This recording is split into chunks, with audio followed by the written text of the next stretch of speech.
আসসালামু আলাইকুম, কৃষকের রঙিন স্বপ্ন ইউটিউব চ্যানেলে আপনাকে স্বাগতম।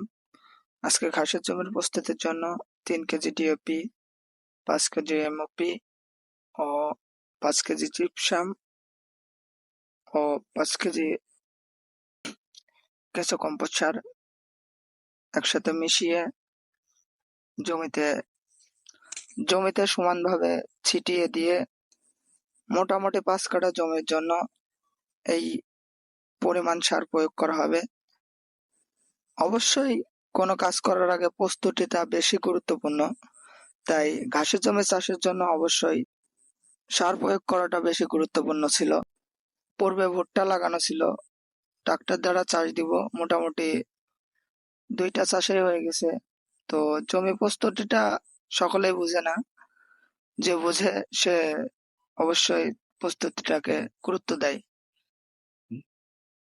চারপাশের আলগুলা সুন্দর করে পরিষ্কার করে মই দিয়ে জমি সমান করে,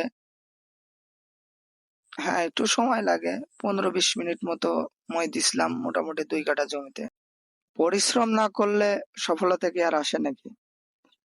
যাই হোক, জমির প্রস্তুতিটার জন্য অবশ্যই মই দিয়া জমি সমান করা এটা অবশ্যই গুরুত্বপূর্ণ।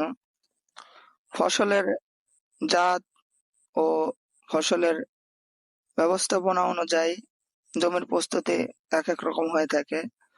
তো আমার জমি ছিল একটু উঁচা এবং নিচু, যার কারণে আমি মোটামুটি সমান করতে সক্ষম হই এবং জমিতে পানি দেওয়ার সুবিধার্থে জমিতে মোটামুটি 2টা আইল বেঁধে দিই মাঝ বরাবরে, যাতে করে পানি দেওয়ার সুবিধা হয় এবং জমিতে মোটামুটি পানি থাকে আর কি। ঘাসের জমিতে পর্যাপ্ত পানি থাকলে ঘাসের ফলন ভালো পাওয়া যায়।